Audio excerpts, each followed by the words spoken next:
Hello guys, welcome to షేరు ఐడియాస్కి.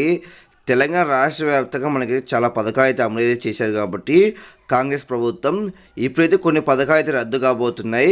చాలామంది అడుగుతున్నారు పథకాలు ఏ రద్దు కాబోతున్నాయి ఏంటి అని దానిపై. ఆయన కొన్ని పథకాలు మళ్ళీ అప్లై చేయాలని అడుగుతున్నారు. దానికి సంబంధించి ఈ వీడియో క్లారిటీ చెప్తే వరకు చూడండి ఫ్రెండ్స్, మీరుగా మంచిగా ఫస్ట్ టైం వస్తే ఖచ్చితంగా సబ్స్క్రైబ్ చేసుకుని పక్క బెల్ ఆన్ చేసుకోండి. ప్రతి ఒక్క లైక్ షేర్ చేయండి.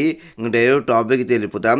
తెలంగాణ రాష్ట్ర వ్యాప్తంగా కాంగ్రెస్ ప్రభుత్వం అయితే అధికారికి వచ్చిన తర్వాత చాలా పథకాలు అయితే అమలు చేసింది.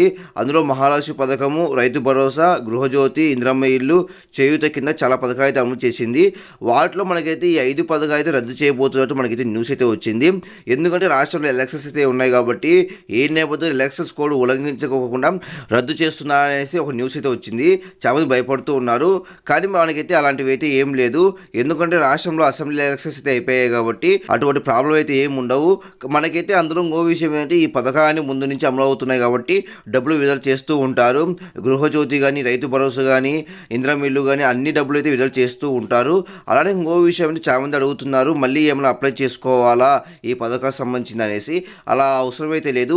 ఎవరైతే అప్లై చేసుకున్నా మళ్ళీ రాకపోతే కలెక్టర్ ఆఫీస్కి వెళ్ళి అప్లై చేసుకోండి. అలా కొత్తగా అప్లై చేసుకునే వాళ్ళు కూడా కలెక్టర్ ఆఫీస్కి వెళ్ళి అప్లై అయితే చేసుకోండి. ఈ నెల చివరి నాటికి అయితే మీకు అవకాశం అయితే ఉంటుంది. ఏప్రిల్ 1వ తేదీ నుంచి మీకు డబ్బులు అయితే విడుదల చేస్తారు. ఏ పథకం అయితే రాలేదో ఆ పథకం వెళ్ళి అప్లై చేసుకోండి. ప్రాబ్లం అయితే ఏమి ఉండదు. మళ్ళీ దరఖాస్తు చేసుకోవాల్సిన అవసరం అయితే లేదు. మీరు ఎలిజిబుల్ లిస్ట్లో ఉంటే, అర్హుల జాబితాలో ఉంటే అప్లై చేసుకోవాల్సిన అవసరం అయితే లేదు. మీరు అర్హుల జాబితా లేకపోతే అప్లై చేసుకోండి మళ్ళీ.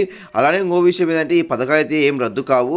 అన్ని సంబంధించిన డబ్బులు అయితే విడుదల చేస్తారు. మహాలక్ష్మి, రైతు భరోసా, గృహజ్యోతి, ఇందిరమ్మ ఇల్లు, చేయూత మనకి ఎలక్షన్స్ కోడ్ ఉన్నా ముందు నుంచి అమలు చేసే ఆ పథకాలు కాబట్టి ఎవరు భయపడాల్సిన అవసరం అయితే లేదు. ఈ పథకాన్ని కంటిన్యూ అవుతూ ఉంటాయి ఏప్రిల్ 1వ తేదీ నుంచి కూడా. ఇంకే అప్డేట్స్ ఖచ్చితంగా పోస్ట్ చేస్తాను. ప్రతి ఒక్కరు లైక్ షేర్ చేయండి. ప్రతి ఒక్కరు సబ్స్క్రైబ్ చేసుకో.